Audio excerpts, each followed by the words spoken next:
Hi, my name is Joe Bartolomeo. I'm a Oregon-based Social Security disability attorney. I have offices in Astoria and I have offices in Hillsborough. And in today's video, I'm going to talk about, it's kind of like an answer to a frequently asked question that I get. Do you need or do I need a Social Security disability attorney? And let me tell you a little bit of why I made this video. So there are a couple of things that I have seen in representing claimants over the last 30 or so years. One of them is when I look at a claims file or an exhibit file. So I'll give you an example. I just had this happen. So I had a couple of hearings yesterday, in fact, and one of my clients, in their claims file, in their exhibit file, there is a document that tells me whether they have filed claims in the past. And what I often see is people, they may have stopped working 5, 6, 7 years ago, and they filed a claim way back when, and it was denied, and they never appealed it. And I look at that and I think, well, that's a bummer, because if they had appealed it and they had gotten an attorney involved back in 2015 or whatever it was, they may have been on disability for a good 5 years now. And they gave up several months, years of disability benefits, at least potentially, by not appealing their claim. And so it's not so much getting an attorney involved, but it is, appealing the claim. And a lot of times when appealing a claim, it does make sense to get an attorney involved, because that attorney, if they know what they're doing and they're not lazy, they're going to go out and get what they need to help you increase your chances of getting your disability claim approved. So that's one of the reasons I'm making this video. The other reason I'm making this video is that now I'm making this video and there's a published date on this, but it's September of 2020. Actually, it's October of 2020. And as of this moment, I haven't been to the hearings office since I think early March. So, but when I would go into the hearings office, I'd walk in and, some days it was busy, and you would see these claimants. That's the person if you're applying for disability and appealing it, you're a claimant. And I see these claimants, these people, these human beings sitting in the waiting room at the hearings office, and, the clerk or the judicial assistant comes out and says, "Judge, whoever is ready for you." And there they go into that hearing room all by themselves. No lawyer, no representative, no help at all. And they're walking into this hearing all by themselves. And, and I've represented people who have gone through hearings on their own. And I've listened to those recordings. And I'm sorry, but, it depends on the judge. But let's just say it this way. The way a hearing goes when there's a lawyer in the room, as opposed to a hearing when there's no lawyer in the room, can be a lot different. Now, there are judges out there, much to their credit, who are going to make sure that that unrepresented claimant gets a fair hearing.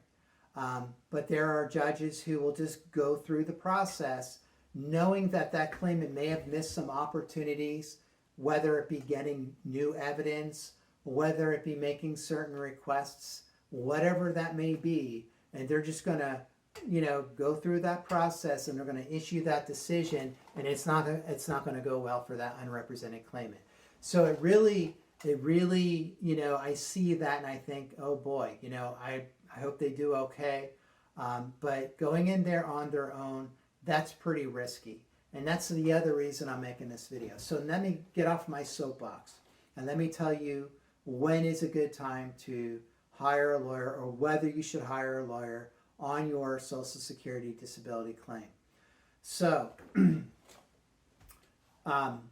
some lawyers or law firms are going to encourage you to hire them at the very beginning of the application process. And they will help you with the application. And, and that might, I don't do that. I will give people ideas on how to apply, what they should do when they apply. I have consumer guides that you can check out. I'll put a link down below on the YouTube video so you can check that out. And that guide will help you through the application process. I also have lots of articles on my website that you can look at that will help you in figuring out how to fill out these forms and whatnot. I probably have other videos that talk about that as well. So, but there are lawyers that will do that, or law firms. Now, the thing you need to look out for is that when you hire or look at hiring one of these law firms, you should pay attention to where they're located. It may be a law firm that's 1,000 miles away, or on the other side of the United States, or a law firm that doesn't really have, you're not really dealing with a lawyer one-on-one. So really take a hard look at who you're hiring if you're if you're intending to get a lawyer involved at the very beginning. So I guess the upshot is it's really up to you whether you want to have a lawyer or somebody like that involved at the very beginning. Now, if you get a denial, then it's definitely a good idea to get a lawyer involved at this point. And let me explain how that works. The fee agreements for for Social Security are like workers' comp fee agreements, but the fee agreements in a Social Security claim are regulated by the statute and the rules. And the good news is that if you hire a lawyer on a Social Security disability claim, that lawyer is only going to get paid if they win your claim. If they don't win your claim, you do not have to pay them an attorney fee. It's only if the lawyer wins. And the fee agreements are pretty much they are the same. They're not pretty much the same. They're the same. And there's two ways a lawyer can get paid on a Social Security case. They're either going to file a petition with the Social Security Administrative Law Judge outlining the time that they have on the case and asking for a specific dollar amount, or they're going to make a request that they be paid a percentage of the retroactive benefits as their fee. So that's the way I do it. So my fee agreement says, if I win your claim for you, we're going to add up the money that Social Security owed you for that retroactive period of time. And so, for example, if I win today and the judge says, you've been disabled for 2 years, we're going to add that all up, and we're going to take 25%, and that'll be the attorney fee, but it cannot go above $6,000. And the Social Security Administration judge has to approve that fee. So it's contingent. So you have very little risk in hiring a lawyer. So why not have a lawyer at least help you with that first appeal, get your claims file, and then take a look at it and see whether it's even worth going forward even more, to complete the appeal. Now, what I tell people on the intake application appointment, if they have an initial denial, I help them file the reconsideration request. That's the first appeal. And then what we do is we send out the fee agreement and an intake packet. And then when we get that back, we get your claims file. We get that back, we request your claims file. Then we look at it, and I do an initial screening, and I look to see whether, is there something here? Is there enough for me to work with? Do I feel like I have a reasonable shot at getting benefits for this particular person? If I don't think I can, I let my client know. I resign from the case, but I give my former client, I give them referrals to other attorneys, because that's just my opinion, and I've been proven wrong before. So I give them referrals to other attorneys. Their appeal is still moving forward, and they got their appeal filed. They had somebody look at it. They can get another lawyer involved if they want, and they should at least get one or two more opinions. If I conclude that there's enough there, then we just keep working on the case. So that's how that works. Now, if you filed reconsideration, that's the first appeal, and I have a video that goes through all of this. If you filed that first appeal and you're denied, now you're requesting a hearing, and that's another good time to get a lawyer involved, because a hearing is a hearing, and hearings have rules, and there are witnesses and there are exhibits that need to be filed beforehand. So if your reconsideration request is denied and you want to think about having a lawyer involved, that's a good time. Even if you have requested a hearing, and I get people who come in on these, not that much, but pretty, from time to time, somebody will contact me and they will have already requested a hearing, and they will say, my hearing's coming up, or it's been a few months, or I don't know what I'm going to be able to do at this hearing. That's a good time to get a lawyer involved if you give them enough time to get ready for the hearing. So if somebody calls me up 2, 3, 4 weeks before hearing, there's a good chance I'm not going to be able to jump into that because I'm just too busy.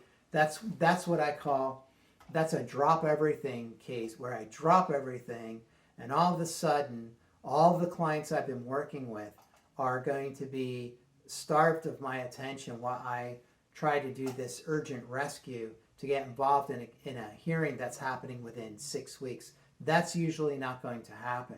Sometimes we can get a postponement, but you want to give whoever you're contacting plenty of time to look at whether they can take your case to hearing.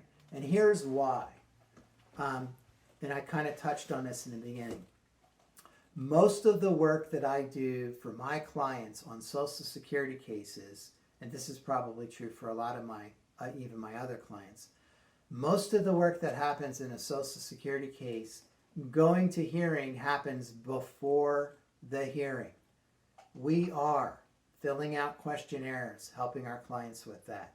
We are updating their medical records to make sure that the judge has the latest and greatest in terms of medical records. We are contacting friends and family members to get statements. And if those statements are helpful, we will put them in the form of a sworn declaration. And that's a witness statement that the judge will be able to look at. We are, if possible, not always, but if possible, getting a medical opinion from a treating source. That's a doctor who treats our client, so that we have an opinion about what our client's limitations are. We are summarizing the exhibits and meeting with our client at least twice before the hearing to explain the process of the hearing, to explain what role they're going to play at the hearing, and then meeting with them again to go over their testimony and plan it out so they have some idea of what they're expecting when they go into the hearing. We are telling our client about the judge and what their tendencies are, because I've been in front of some of these judges multiple times, so I know the way they run their hearings. And that is really the advantage of having an attorney involved, is that they're doing all those little behind the scene things. If they're not lazy, they're doing all those little behind the scene things that can make or break the case well before the hearing occurs. And even if you get a bad result, an unfavorable decision, you have, again, if the attorney's doing their due diligence, doing what they need to do, now what you have is a decision that can be appealed. There are issues that can be raised on appeal. So that's why it makes sense to get an attorney involved in your claim, and when it makes sense to get an attorney involved in your claim. And even if we get a file in our office, and I'm going to look at my time, I'm okay. Even if we get an attorney, even when we get a client who opens a case with us and it's not something we feel we can help out with, we will give you a good referral. We'll give you at least 2 or 3 names, and not just anybody, but people who I know will do a good job. And I will admit this, and I like this call. I'll get a call or a letter from a lawyer saying, hey, you had represented Joe Smith, and we won. And can you write a letter waiving any right you have to an attorney fee? And I'll usually just do that. It depends on the lawyer that I'm hearing from. But I always like getting those calls, because I was wrong. I love being wrong on those cases. So even if I am referring a case on, it's still a good idea. That's another argument to get a lawyer involved in the first place. So I hope this video helps you. If you have questions, contact us. I'll have a link available on the website. You can check out our free guides. You can call us. One last thing, 60 days. You have 60 days from a denial to get that request for review, whether it's a reconsideration request or a request for hearing, or even if you're requesting appeals counsel review, that's appealing an unfavorable decision. 60 days. So don't wait. Get your appeal filed even if you do it on your own. But if you need help, we're available. If we can help you, we'll find somebody who can. Thank you so much for watching this video. I'm hoping it helped you. Take care.